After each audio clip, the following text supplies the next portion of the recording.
पे करती थी। ये गवाही मेरे बच्चे की है। शादी के बाद मेरे 2 मिसकैरेज हो गए थे। कौन से सन में आपकी शादी हुई थी और चर्च में आते थे? 2018 में मेरी शादी हुई थी, तो 2000 तक शादी से पहले मेरा चर्च में कंटिन्यू था आना। ये खुल के बताओ अपनी सारी कहानी को खुल के। तो शादी के बाद आप प्रभु में थी और शादी आपकी अविश्वासी में हुई थी। और उसके बाद आप कभी चर्च नहीं आ चर्च नहीं क्यों नहीं आई? आ पाए? तो थोड़ा सा अविश्वास में हुई थी, वो लोग मानते नहीं थे इस सब चीजों को। अच्छा, तो इसलिए आप शादी के बाद आपके मिसकैरेज हुए? शादी के बाद मेरे 2 मिसकैरेज हुए हैं। क्या होता था, आप खुल के बताएंगे जरा? मेरे को कंसीव होता तो मुझे ब्लड आने लग जाता था। कितने दिन बाद? मतलब दो दिन बाद, 3 दिन बाद। तो एक तो 1.5 महीने का मिसकैरेज हुआ था और एक 3 महीने का मेरा मिसकैरेज हुआ था। डॉक्टर ने मुझे बेड रेस्ट बोला था, पर लेकिन उसके बाद भी उससे आपके दिमाग में, आपके परिवार में, मेरे और मेरे हस्बैंड की जिंदगी में काफी फर्क पड़ा था मेरे 2 मिसकैरेज से, क्योंकि बच्चे सबको चाहिए होते हैं। तो उसके बाद फिर मैंने फास्टिंग रखी। फास्टिंग के मैंने 3 फास्ट रखे थे। उसकी चौथी फास्ट से पहले मेरे को कंसीव दोबारा हुआ, तीसरी बार। उसके बाद आपको जब मिसकैरेज होते थे तो उससे आपके हस्बैंड, आपके परिवार वाले, आपके रिश्तेदार क्या बोलते थे?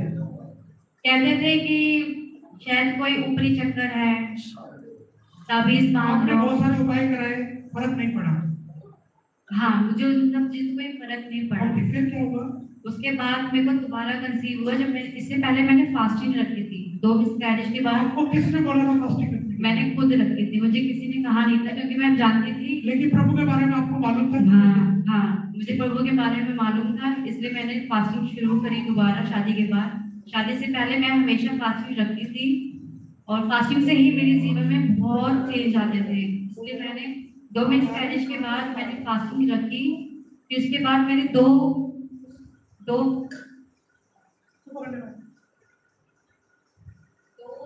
3 फास्टिंग रखने के बाद मैं चौथा फास्टिंग नहीं रख पाई, क्योंकि मैं कंसीव कर चुकी थी। कि डॉक्टर को मैंने दिखाने जाया तो डॉक्टर ने कहा कि आपके 2 मिसकैरेज हो गए हैं, आपको तीसरे के चांसेस भी हो सकते हैं अगर आपने ध्यान नहीं रखा तो 4 महीने 5 महीने तक आपको बेड रेस्ट लेना पड़ेगा। मैं कहा कोई बात नहीं प्रभु, जैसी तेरी मर्जी। मुझे इंजेक्शन लगे, मुझे हर चीज भी, मैंने रूबी भाभी को भी कांटेक्ट में थी, मैंने उनको प्रार्थना करवाई। उन्होंने कहा कोई बात नहीं, जैसे प्रभु की मर्जी होने दो, जो हो रहा आपकी जिंदगी में। मैंने सब प्रभु पे छोड़ दिया। 4-5 महीने में बेड पर थी। उसके बाद मैंने घर के काम स्टार्ट किए, फिर धीरे धीरे सब ठीक हो गया। फिर 9वें महीने में मैं अल्ट्रासाउंड करवा के आई, तो उन्होंने कहा कोविड है। अभी नहीं, कोविड हुआ था बट बाद में। 9वें महीने का अल्ट्रासाउंड मैं करवा के आई। मेरे हस्बैंड के साथ मैं स्कूटी पे आ रही थी, तो जैसे उन्होंने गाड़ी मोड़ी तो मेरे सामने एक बाइक खड़ी थी। वो बाइक वो सडनली मेरे ऊपर गिर गई। मैं बहुत घबरा गई कि अब क्या, पर उसके बाद भी मैं ठीक थी और मेरे पेट में मेरा बच्चा भी ठीक था।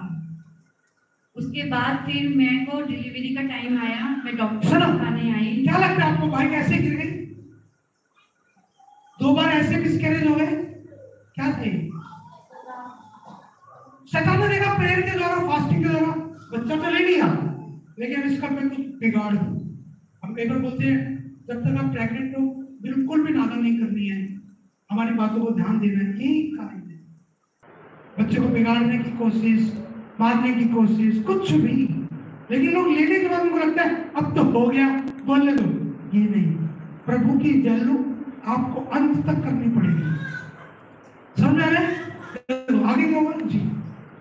फिर मैं डॉक्टर को दिखाने गई, तो डॉक्टर ने कहा कि आपकी तो पानी आ रहा है। मैंने कहा मुझे नहीं आ रहा। कह रहे मैं वॉशरूम जाती थी, मुझे वॉशरूम टॉयलेट के साथ पानी आता था, मुझे मालूम नहीं पड़ा। पर डॉक्टर में भी बहुत गुस्सा हुई, आपको इतने टाइम से आपकी थैली कट गई है कि आपको पता नहीं। मैंने कहा नहीं, आपके बच्चे को रिस्क है। डॉक्टर ने कहा हो सकता है बच्चा कैसा है हमें नहीं मालूम, हो सकता है वो शीशे में भी रखना पड़े। इधर से आके माइक पकड़, इधर हमें इधर आके पकड़। डॉक्टर ने कहा कि आपके बच्चे को रिस्क है, आपके अंदर पानी बिल्कुल नहीं है, बच्चा अंदर कैसे है हमें नहीं पता। लेकिन हो सकता है हमें इसको शीशे में भी रखना पड़े। मैं बहुत डर गई, मैंने रूबी भाभी को फ़ोन किया। मैंने कहा भाभी ऐसी ऐसी बात आज हो गई है।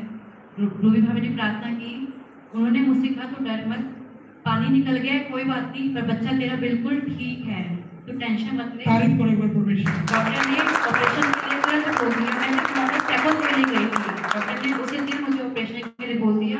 मैं बहुत डर गई, भाभी से बात हुई तो मैंने कहा ठीक है भाभी, मैं ऑपरेशन के लिए मुझे डॉक्टर बुला रहे हैं।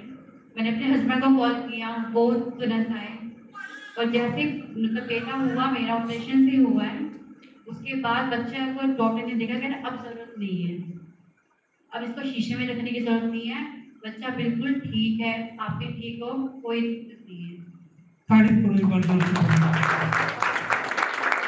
उसके बाद फिर दूसरे दिन मुझे कोरोना हो गया। आपको कोरोना हो गया? हाँ जी। मेरी बात ये थी कि जब मेरा ऑपरेशन होने वाला था तो डॉक्टर ने मुझे टेस्ट किया था कोरोना का, तो उन्होंने रिपोर्ट का वेट नहीं किया, उन्होंने रिपोर्ट का बिल्कुल वेट नहीं किया, उन्होंने मेरा ऑपरेशन कर दिया। इमरजेंसी में ऑपरेशन कर दिया। अगर वो रिपोर्ट का वेट करते तो मेरे को कोरोना मेरे को हो गया था, तो वो वेट करते तो मेरे को शायद वो हाथ भी नहीं लगाते। ये प्रभु का अनुग्रह था। आगे बोलिए जी। फिर मुझे कोरोना हो गया, मैंने भाभी को दोबारा फोन किया, कह रहे कोई बात नहीं रेखा, तू टेंशन मत ले, तेरी परीक्षा का टाइम है, तू सब्र रख। मैंने प्रभु से प्रार्थना की, भाभी ने भी मेरी प्रार्थना की, तो उन्होंने कहा कि डॉक्टर ने बोला होगा आपको कि आपके बच्चे का भी टेस्ट करना जरूरी है। टेस्ट हुआ, उसको भी कोरोना तो नहीं है? नहीं है, उसका भी टेस्ट हुआ तो वो ठीक था, उसको कोई कोरोना नहीं था, तो कोई, क्योंकि वो प्रभु की ओर से था। सारी जोर से जोर से हालेलुया। भाभी ने प्रार्थना की, तो जहाँ पे मेरा बच्चा बेबी हुआ था, उन्होंने मुझे कोरोना वाले हॉस्पिटल में ट्रांसफर करवा दिया था। मैंने कहा मुझे हॉस्पिटल में नहीं रहना, मुझे घर जाना है। तो मैंने अपने हस्बैंड से बात करी, कह रहे कोई बात नहीं, मैं कोशिश पूरी करूँ, मैं तुम्हें हॉस्पिटल में नहीं छोड़ूंगा, अपने साथ तुम्हें घर ले जाऊँ। आपने फोन करके प्रेयर कराई? हाँ कि मुझे ऐसे से भेजना है। भाई को मैंने 12 बजे रात में भी कॉल किया, 12-1 बज गए थे मुझे रात को भी, तो भाभी ने मेरी प्रार्थना की, कोई टेंशन मत ले, सब ठीक है। फिर मेरे जिस हॉस्पिटल में मुझे ट्रांसफर करवाया गया था कोरोना में, उन डॉक्टर ने कहा कि कोई बात नहीं, आप घर जाओ, आप घर में अपनी सेफ्टी करो, हम आपको हॉस्पिटल में, उन्होंने खुद ही नहीं रखा मुझे। तो मैं इस चीज़ का धन्यवाद करती हूँ, और इस दवाई के लिए मुझे 4 साल लग गए मुझे यहाँ आके देने में। आज मेरा बच्चा 4 साल का है, शायद प्रभु की मेहर थी कि आज मुझे यहाँ आना था। मैं अपने ससुराल से अपने घर आई हूँ, मम्मी के यहाँ से मैं आई हूँ, तो मेरे घर कोई प्लानिंग नहीं थी कि मैं आऊँगी घर अपनी मम्मी के पास, लेकिन शायद एकदम से प्लान बना, प्रभु की ओर से था। आज मैं यहाँ पर 4 साल बाद खड़ी हूँ। और आप अपने बेटे के साथ आई हो? अपने बेटे के साथ आई हूँ। कहाँ बुलाओ अपने बेटे को? लेकर आओ।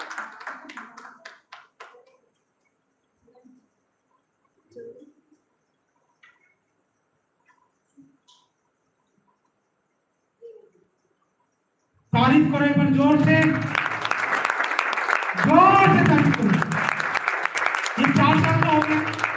मैं 4 साल, मुझे बहुत दुख है कि मैं 4 साल बाद मैंने गवाही दी है। 4 साल से मेरे मन में ये था मेरे को गवाही देनी है। आज मैं यहाँ खड़ी हूँ, मुझे खुद विश्वास नहीं हो रहा।